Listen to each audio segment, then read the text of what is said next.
आज कराऊंगा आपको क्वेश्चंस। तो ये मैंने फॉर्मेट बना लिया, पर्टिकुलर्स प्लस माइनस, और बस एक लाइन लिखी है balance as per cash book 10,000। तो balance as per cash book अगर गिवन है तो कहां आएगा, यहां पे लिखेंगे सबसे पहले balance as per cash book. तो balance as per cash book आ गया हमारे पास 10,000 रुपीज। अगर कुछ भी गिवन नहीं होता तो पॉजिटिव मान के चलता हूं, पॉजिटिव लिखूंगा यहाँ पे 10,000, और पॉजिटिव बैलेंस का मतलब debit balance as per cash book. उसके बाद एक सिंपल सा ट्रांजेक्शन लिख लेते हैं हम लोग, चेक ऑफ ₹1,000। आप लोग साथ साथ लिख के चलना, issued but not been presented yet. हमने एक चेक 1,000 का इशू कर दिया लेकिन अभी तक प्रेजेंट नहीं हुआ है। अभी तक प्रेजेंट नहीं हुआ है तो फिर से अगर आपको याद रहे तो बहुत बढ़िया, अगर याद नहीं रहे तो इस तरीके से अजम्पशन ले लो कि कैश बुक भी 5,000, पासबुक भी 5,000। ये मैं सिर्फ एज्यूम कर रहा हूं, आप कोई भी अमाउंट एज्यूम कर सकते हो, आप 5,000, 2,000, 3,000, बस आपके अमाउंट से बड़ा होना चाहिए। ठीक है, मैंने एज्यूम कर लिया। हमने चेक इशू करा, हमने जैसे ही इशू करा हमने यहां से माइनस कर लिया होगा अपने पास कैश बुक में से, क्योंकि हम तो कैश बुक बनाते हैं। हमने अपने पास से माइनस कर लिया, 5 - 1, मेरे अकॉर्डिंगली मेरा बैलेंस 4 है। बैंक में भी 4 होगा अगर वो चेक प्रेजेंट हो जाए, लेकिन क्वेश्चन क्या बोल रहा है, नॉट बीन प्रेजेंटेड। वो चेक प्रेजेंट ही नहीं हुआ, जिसको चेक दिया था वो चिंटी, वो चेक लेके ही नहीं गई। चेक नहीं लेके गई तो बैंक से तो माइनस नहीं होगा। तो बैंक के अकॉर्डिंगली बैलेंस 5, मेरे अकॉर्डिंगली 4। मुझे 4 को 5 बनाना है। ठीक है, तो 4 को 5 बनाने के लिए क्या करें, प्लस कर दे 1,000। 1,000 प्लस करेंगे cheques issued but not presented, cheques issued but not presented. Clear हो जाता है। इसके बाद एक इंपॉर्टेंट ट्रांजेक्शन लिखाता हूं, एक इंपॉर्टेंट ट्रांजेक्शन लिख लेते हैं, चेक डिपॉजिटेड, ऐसे लिख लो, 2 checks deposited of ₹1,000 each, but only first check is credited by bank. First check is credited by bank. चलो जल्दी से सोचो, फटाफट जल्दी से सोचो। हमने 2 चेक कितने कितने रुपए वाले, 1,000 वाले डिपॉजिट करें। हमने 2 चेक डिपॉजिट करें, 2 चेक्स डिपॉजिटेड। अगर हमने 2 चेक डिपॉजिट करें तो हमने दोनों डिपॉजिट करके अपने पास 1,000 कर लिया होगा, 1,000। But only first cheque is credited by bank. But bank ने मुझे सिर्फ फर्स्ट चेक की अमाउंट से क्रेडिट करा है, यानी कि बैंक में बस एक ही क्रेडिट हुआ है। इसका मतलब पासबुक ने क्रेडिट का मतलब क्या, पासबुक ने मुझे प्लस करा सिर्फ एक बार, मैंने 2 बार करा क्योंकि मैंने 2 चेक डिपॉजिट करे थे तो मैंने 2 बार कर दिया। लेकिन पासबुक ने सिर्फ एक ही बार करा, इसका मतलब क्या, मैंने 1,000 एक्स्ट्रा प्लस करा हुआ है। देखो यहां से भी मेरे अकॉर्डिंगली 7,000, बैंक के अकॉर्डिंगली 6,000। ये क्यों आ रहा है, क्योंकि मैंने 1,000 एक्स्ट्रा करा हुआ है जो बैंक में नहीं हुआ। तो मैच करने के लिए माइनस कर दूं, 7 को 6 बनाने के लिए भी माइनस करना पड़ेगा 1,000, तो ये 6 बन जाएगा।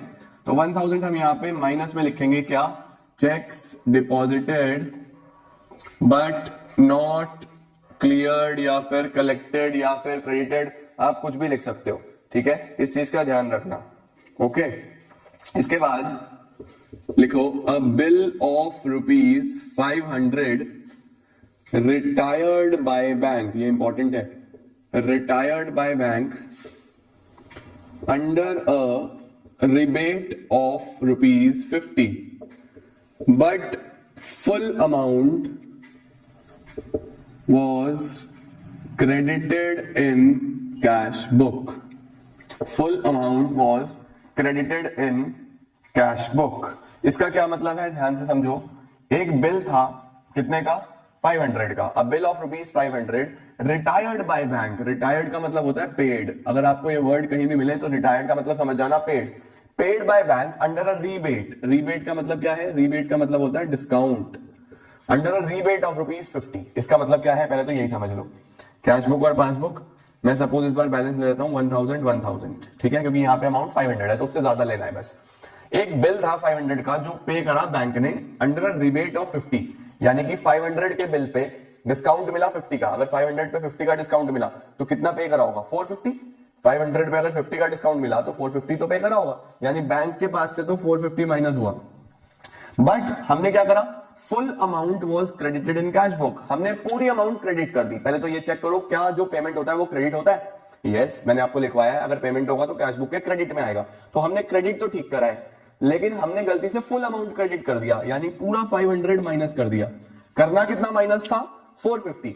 बैंक ने पेमेंट तो 500 का ही करा था, लेकिन 50 का डिस्काउंट मिल गया था, यानी मेरे अकाउंट से तो सिर्फ 450 माइनस हुआ होगा ना, और हमने गलती से पूरा 500 क्रेडिट कर लिया। तो क्या हमने 50 एक्स्ट्रा माइनस करा हुआ है? होना था 450 माइनस, हो गया 500 माइनस। तो सही करने के लिए जोड़ना चाहिए ना। वैसे भी देखो, मेरे पास बैलेंस आ रहा है 500 और बैंक के पास बैलेंस आ रहा है 550। तो 500 को 550 बनाने के लिए 50 प्लस करोगे या नहीं करोगे? ध्यान से समझना इसको।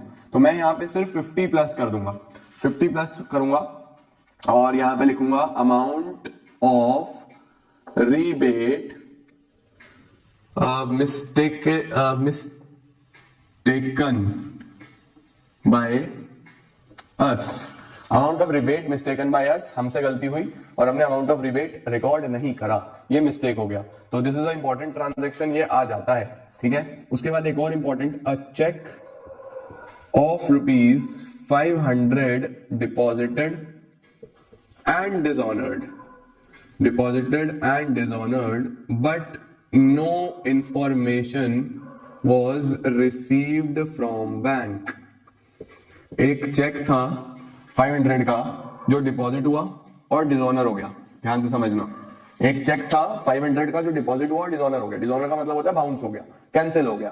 तो सबसे पहले तो यही काम कर लो, चेक 500 का डिपॉजिट हुआ तो मैंने अपने पास 500 प्लस कर दिए होंगे। भाई जैसे ही डिपॉजिट होता है हम तो प्लस कर देते हैं, हमने 500 प्लस कर दिए, लेकिन ये डिसऑनर हो गया। डिसऑनर का मतलब होता है कि मेरे अकाउंट में तो पैसा आया ही नहीं, बट बैंक से कोई इंफॉर्मेशन नहीं आया। बैंक से अगर इंफॉर्मेशन आता तो मैं अपने पास माइनस कर लेता, बट मेरे पास कोई इंफॉर्मेशन ही नहीं आया। तो मेरे हिसाब से मेरे अकाउंट में 1500 है, लेकिन बैंक में तो पैसा नहीं आया ना, डिसऑनर हो गया। बैंक के हिसाब से कितना है? सिर्फ और सिर्फ 1000। अगर पैसा आ गया होता तो यहां प्लस हो जाता, बट वो तो डिसऑनर हो गया। बट बैंक ने इंफॉर्मेशन नहीं दिया मुझे, तो मैंने तो अपना कैश बुक बढ़ा के रखा हुआ होगा। अगर मुझे इंफॉर्मेशन मिल जाता तो मैं यहाँ पे माइनस भी कर लेता 500, लेकिन अभी तक इंफॉर्मेशन नहीं है। मंथ के एंड में जब मैं मैच कर रहा हूं तो मेरा बैलेंस आ रहा है 1500, बैंक का बैलेंस आ रहा है 1000। तो 1500 को 1000 बनाने के लिए क्या करना पड़ेगा? मैं यहां से माइनस कर दूंगा 500, तो 1000 बन जाएगा या नहीं बन जाएगा? तो हम 500 करेंगे यहां से माइनस, क्या लिखेंगे? Cheque deposited and dishonoured. Cheque deposit करा और डिसऑनर्ड हो गया। देखो मेन जो मार्क्स होते हैं वो अमाउंट के होते हैं, तो अगर यहाँ पे आपका कुछ ग्रामेटिकल एरर भी होता है तो कोई दिक्कत नहीं है। आप जो भी स्टेटमेंट लिख रहे हो वो आपके टीचर को समझ आना चाहिए। तो इतना हार्श कोई टीचर नहीं होता कि आपके मार्क्स कट कर दे। आपका ये चीज बिल्कुल ठीक होनी चाहिए कि प्लस माइनस, इसमें अगर कुछ ग्रामेटिकल एरर भी हो जाता है तो नंबर नहीं कटेंगे, बस मीनिंग कन्वे होना चाहिए सेम, वही जो आप करना चाह रहे हो। ठीक है, ये हो गया, नोट हो गया। इसके बाद नेक्स्ट हम लोग लिखते हैं, काफी इंपॉर्टेंट और बच्चों को परेशान भी करता है। सबसे पहले तो ये लिख लो, a direct deposit of ₹200 by a customer। एक कस्टमर ने डायरेक्टली मेरे अकाउंट में 200 डिपॉजिट करा दिए। अगर एक कस्टमर ने डायरेक्टली मेरे अकाउंट में 200 डिपॉजिट करा दिए तो 200 से मेरा बैंक बैलेंस बढ़ गया होगा। मैंने अपने पास नहीं बढ़ाया, मेरा बैंक बैलेंस जरूर बढ़ गया। अगर बैंक बैलेंस बढ़ गया तो मुझे बढ़ाना चाहिए, प्लस करूंगा यहाँ पे 200 direct deposit by a customer. एक कस्टमर ने डायरेक्ट डिपॉजिट कराया तो मैं 200 यहां पे प्लस कर दूंगा। अब एक और इंपॉर्टेंट ट्रांजैक्शन लिखवाता हूं, लिखो मेरे साथ साथ, a sum of ₹1000 deposited into bank credited as 100 in the passbook. PB का मतलब क्या है यहाँ पे? पासबुक। क्या मतलब हुआ मेरी ट्रांजैक्शन का? एक सम था 1000 का जो हमने बैंक में डिपॉजिट करा। अगर हमने बैंक में डिपॉजिट करा 1000 तो कैश बुक पासबुक, सपोज यहां पे भी 1000 ले रहा हूं, यहां पे भी 1000 ले रहा हूं। अ सम ऑफ 1000 डिपॉजिटेड, मैंने 1000 डिपॉजिट करा तो मैंने अपने पास 1000 इंक्रीज कर लिया होगा। टोटल कितना हो गया मेरे अकॉर्डिंगली? 2000। हमने डिपॉजिट करा तो मैंने 1000 कैश बुक में बढ़ाया होगा, but it has been credited by bank as 100। Bank ने सिर्फ कितना क्रेडिट करा? 100। बैंक ने बस 100 ही क्रेडिट करा, यानी बैंक ने हमें बस 100 ही प्लस करा। तो अब देखो गलती तो बैंक की है, बट स्टिल हम लोगों को तो उसको रिकंसाइल करना है ना, मैच करना है। तो अभी मेरे अकॉर्डिंगली मैंने 1000 प्लस करा हुआ है, बैंक ने बस 100 प्लस करा है, तो क्या मैंने 900 एक्स्ट्रा प्लस करा हुआ है? ठीक करने के लिए मुझे 900 माइनस करना चाहिए। और अगर ऐसे भी देखें तो मेरे हिसाब से मेरे बैंक में 2000 है, जबकि बैंक के हिसाब से सिर्फ 1100। तो 2000 को 1100 बनाने के लिए 900 यहां से माइनस करोगे तो ही 1100 बनेगा। तो हमें ये 900 यहां से माइनस करना है। इसको क्या लिखूंगा मैं? A sum of ₹900 extra added by us. हमने इसको एक्स्ट्रा ऐड करा हुआ है, जबकि ऑल्दो हमारी कोई गलती नहीं है, बट क्योंकि हम रिकंसाइल कर रहे हैं तो आप इस तरीके से स्टेटमेंट लिख सकते हो। ये हमारा हो गया, ये नोट डाउन हो गया ना, ठीक है। नेक्स्ट ट्रांजेक्शन लिखेंगे, payment side of cash book under casted by 200। Payment side of cash book under casted by 200। ये अंडर कास्टेड ओवर कास्टेड आपको बहुत परेशान कर सकते हैं अगर आपने ध्यान से ना समझे में हो। Payment side of cash book under casted by 200। Payment side of cash book under casted का क्या मतलब है? देखो सबसे पहले तो ये समझ लो कि अंडर कास्टेड मींस होता है कम लिखना और ओवर कास्टेड मींस होता है ज्यादा लिखना। तो अगर कहीं पे भी अंडर कास्टेड लिखा हुआ है इसका मतलब आपने कोई अमाउंट कम लिखी है, ओवर कास्टेड लिखा है तो ज्यादा लिखी है। तो अब एज्यूम करता हूं मैं कैश बुक और पासबुक सपोज 1000 ओके। अब लिखा हुआ है पेमेंट साइड में हमने 200 कम लिखा है। भाई अगर पेमेंट में 200 कम लिखा है तो ठीक करने के लिए 200 लिख दो पेमेंट में, ठीक हो जाएगा। मुझे आपको 400 रुपीज देने हैं, मैंने 200 ही दिए तो 200 और दे दूं, ठीक हो जाएगा या नहीं हो जाएगा? अब इसको समझने के लिए आप कोई भी हाइपोथेटिकल फिगर ले सकते हो पेमेंट की। सपोज मैं पेमेंट की फिगर ले लेता हूं 500। सपोज पेमेंट हुआ 500 का। अब ध्यान से देखना गलती किसकी है, payment side of cash book. Cash book का मतलब हमारी गलती है। अगर पासबुक होता तो कुछ और होता है इसमें ट्रीटमेंट, मैं अभी वो भी लिखवाऊंगा। अभी ध्यान से देखो, चलो अगला वो क्वेश्चन भी लिख देते हैं, payment side of passbook under casted by 200। इसका दोनों का मतलब समझ लो जी, पहले इसका समझाता हूं कैश बुक वाला, फिर उधर वाला समझाता हूं। अभी payment of cash book under cast है, इसका मतलब सपोज 500 का पेमेंट हुआ तो बैंक ने तो पूरा 500 ही करा होगा। हमने कैश बुक में 200 कम लिखा हुआ है, payment side of cash book under cast हमने 200 कम लिखा हुआ है। अब 500 का पेमेंट था, मैंने 200 कम लिखा हुआ है तो मैंने बस 300 लिखा हुआ होगा, क्योंकि मैंने 200 कम लिखा हुआ है ना। सपोज 800 का पेमेंट होता तो मैंने 600 लिखा हुआ था, 600 का पेमेंट होता तो मैंने 400 लिखा हुआ था, मैंने कम लिखा हुआ है 200। तो अगर मैंने 200 कम लिखा हुआ है तो मेरे अकॉर्डिंग मेरे बैंक में 700 रुपीज है, जबकि बैंक के अकॉर्डिंगली सिर्फ 500। तो 700 से 500 बनाने के लिए -200 करोगे या नहीं करोगे?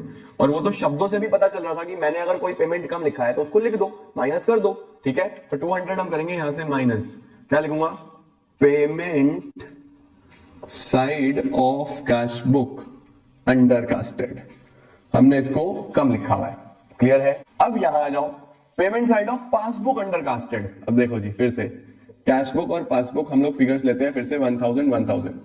अब सपोज 500 का ही पेमेंट है लेकिन इस बार पासबुक में कम लिखा है, तो मैंने तो पूरा 500 लिखा होगा, पासबुक में सिर्फ 300 लिखा गया है। Payment side of passbook under casted, passbook में अगर कम लिखा गया है तो इस बार देखो मेरे अकॉर्डिंगली 500, बैंक के अकॉर्डिंगली 700। तो इस बार मैं माइनस नहीं करूंगा क्योंकि मुझे तो बैंक को फेवर करना है। तो बैंक ने अगर 200 कम करा है तो मुझे भी उसको वापस बढ़ाना पड़ेगा, तभी तो ये 500 से 700 बनेगा। तो 500 से 700 बनाने के लिए मैं 200 प्लस करूंगा, अब ये मैच होगा। तो इस बार 200 प्लस करेंगे, अगर लिखूंगा यहाँ पे payment side of passbook under casted, तो इस बात का ध्यान रखेंगे अगर कैश बुक में कम लिखा है तो वो तो मैंने कम लिखा है, माइनस कर दो। लेकिन अगर पासबुक में कम लिखा है यानी बैंक ने नहीं लिखा, तो इसका मतलब हमने एक्स्ट्रा लिखा हुआ है, उसको वापस जोड़ो, ठीक है, क्योंकि फेवर किसको करना है, पासबुक को। ओके, अब इसमें ही दो और ट्रांजेक्शन्स बनती हैं, बस वो आज की लास्ट रखेंगे, उसके बची हुई जो ट्रांजेक्शन्स है वो अगली क्लास में करेंगे, ज्यादा भी तो नहीं कराना आपको। Receipt side, receipt side of cash book under casted by 200, और इधर लिखूंगा receipt side of passbook under casted by 200। चलो अब ध्यान से समझो मेरी बात सारी की सारी।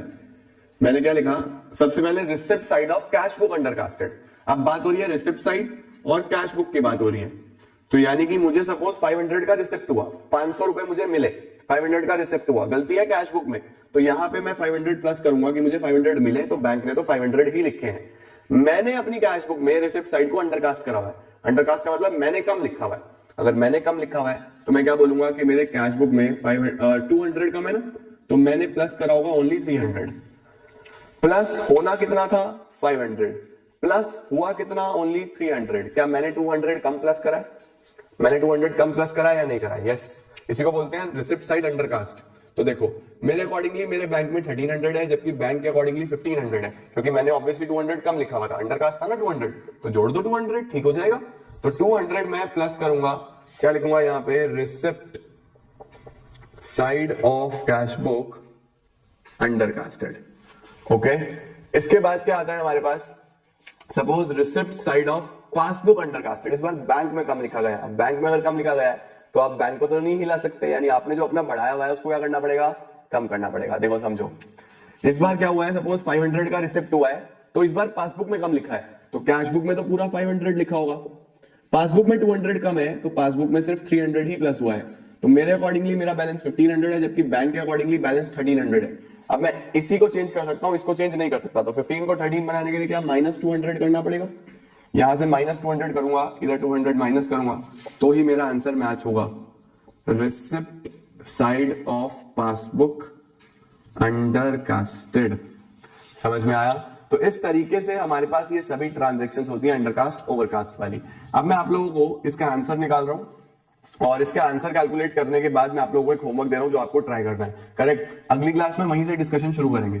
तो अब मुझे देखना है कि ज्यादा वाली साइड कौन सी है। ऑब्वियसली यही वाली साइड ज्यादा वाली होगी, तो ज्यादा वाली में से कम वाला माइनस कर देना है। तो 10 + 1 11, 11,200, 11,400, 11,600 और 50, तो ये हो गया 11,650। Okay, now this is 1000, 1500, 15 and 9, 2400, 2600, 2800। 11,650 में से 2800 अगर हम माइनस करें तो कितना आ जाएगा, आई नीड कैलकुलेटर, तो हमारे पास 8850 का बैलेंस आएगा। बैलेंस कितना आएगा, 8850, 8850 का बैलेंस आएगा, तो ये टोटल आ जाएगा 11,650। ठीक है, अब मेरे पास ये जो बैलेंस आया है, ये बैलेंस पॉजिटिव आया है या नेगेटिव आया है। देखो बैलेंस पॉजिटिव आया है। बैलेंस पॉजिटिव कैसे आया कि मेरे पास जो प्लस का वैल्यू था वो 11,650 था, ये प्लस का वैल्यू था, जबकि जो माइनस करने के लिए अमाउंट थी वो सिर्फ 1500, 1700, 1900, 19 और 9 2800, ओनली 2800 हमें यहां से माइनस करना था। तो मेरे पास वैल्यू 11,650 आया है। सॉरी, मेरे पास जो वैल्यू है वो 8850 आया है। तो ये एक पॉजिटिव वैल्यू आया है। पॉजिटिव वैल्यू आया, मैंने आपको बताया था balance as per cash book से अगर शुरू होता है तो बैलेंस एज पर पासबुक पे खत्म होगा। बैलेंस एज पर पासबुक, और बैलेंस एज पर पासबुक पे अगर खत्म होगा और पॉजिटिव वैल्यू आया है तो चेक करो पासबुक का पॉजिटिव कौन सा होता है, क्रेडिट। तो यहां लिखूंगा credit balance as per passbook. इस तरीके से बैलेंस निकालना है। बैलेंस निकालने के बाद चेक करो आंसर पॉजिटिव है या नेगेटिव। अगर पॉजिटिव है तो credit balance as per passbook, negative है तो debit balance as per passbook. ये हमारे पास क्वेश्चंस होते हैं। अब मैं आप लोगों को 4 पॉइंट्स दे रहा हूं, आपको करके रखना है कि वो प्लस होगा या माइनस होगा, कमेंट सेक्शन में मुझे बता देना। लो जी, सबसे पहला, payment side of cash book overcasted by 100। फिर दूसरा लिखेंगे payment side of passbook overcasted by 100। फिर लिखूंगा receipt side of cash book overcasted by 100।